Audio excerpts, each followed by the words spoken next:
আসসালামু আলাইকুম। Hello viewers, শখের রান্নার পক্ষ থেকে আমি মুর্শিদা আপনাদের সবাইকে স্বাগতম জানাচ্ছি। কেমন আছেন সবাই? আশা করি ভালো আছেন। চলে আসলাম খুবই সাধারণ একটা রেসিপি, আলু বেগুন দিয়ে পার্শে মাছের ঝোল। এটা খুবই সাধারণ একটা রেসিপি। আমি রেগুলার যেভাবে রান্না করি সেই রেসিপিটা আজকে আমি আপনাদের দেখিয়েছি। এটা সাধারণ রেসিপিতে রান্না করা হলেও খেতে কিন্তু খুবই ভালো লাগে। চলুন দেখে নিই আলু বেগুন দিয়ে পার্শে মাছের ঝোল রেসিপিটা।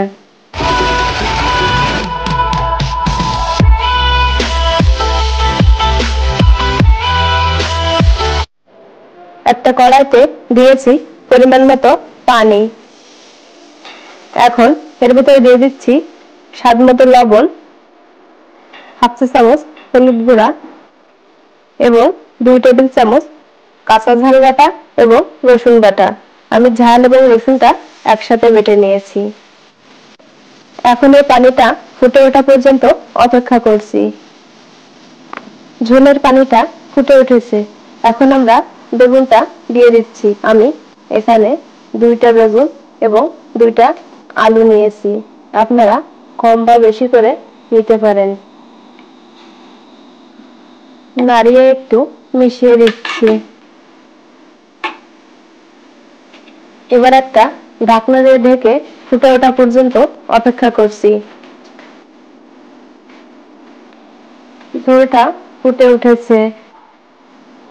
এ পর্যায়ে দিয়ে দিচ্ছি 2 টেবিল চামচ সয়াবিন তেল। আবারও একটু নেড়ে দিচ্ছি। ঢাকা দিয়ে ঝোলটা কমা পর্যন্ত অপেক্ষা করছি। দেখুন বেগুনের ঝোলটা কিন্তু অনেকটাই কমে গিয়েছে। এখন দিয়ে দিচ্ছি জিরা এবং পেঁয়াজ বাটা। নেড়ে চেড়ে আবারও কিছু সময় রান্না করে নিচ্ছি। এ পর্যায়ে দিয়ে দিচ্ছি ভেজে রাখা পার্শে মাছগুলো। আমি এই পার্শে মাছটা আগে লবণ হলুদ মাখিয়ে ভেজে রেখেছিলাম। এখন এগুলো দিয়ে দিচ্ছি। নাড়িয়ে মাছগুলো ঝোলের ভিতরে একটু মিশিয়ে দিচ্ছি। ফিরে আসছি ঝোলটা কমে যাওয়ার পর। এই আলু বেগুন দিয়ে পার্শে মাছের ঝোলটা কিন্তু খেতে খুবই ভালো লাগে। সাধারণ একটা রান্না হলেও এটা খেতে অনেক ভালো লাগে। এই রেসিপিটা ফলো করে আপনারা বাসায় ট্রাই করতে পারেন। ভিডিওটা কেমন হয়েছে কমেন্টে অবশ্যই জানাবেন। রেসিপিটা ভালো লাগলে একটা লাইক দিবেন। আমার চ্যানেলটি এখনো সাবস্ক্রাইব করে না থাকলে সাবস্ক্রাইব করে পাশে থাকা বেল আইকনটি ক্লিক করবেন, যাতে আমার চ্যানেলের সকল নতুন ভিডিও আপনি সবার আগে দেখতে পারেন। আবারও একটু নাড়িয়ে দিচ্ছি। ঢাকা দিয়ে রান্না করে নিচ্ছি ঝোলটা কমে যাওয়া পর্যন্ত।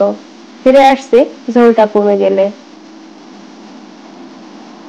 দেখুন আমার রান্নাটা হয়ে গেছে। আমি এর থেকে বেশি ঝোল কমাবো না। খুবই সহজ রেসিপিতে তৈরি হয়ে গেল আলু বেগুন দিয়ে পার্শে মাছের ঝোল। ভিডিওটা ভালো লাগলে আমার চ্যানেলটি সাবস্ক্রাইব করবেন। শেষ পর্যন্ত ভিডিওটা দেখার জন্য অনেক ধন্যবাদ। আজকে এ পর্যন্তই। দেখা হবে পরবর্তী কোনো ভিডিওতে। সে পর্যন্ত সবাই ভালো থাকবেন। আল্লাহ হাফেজ।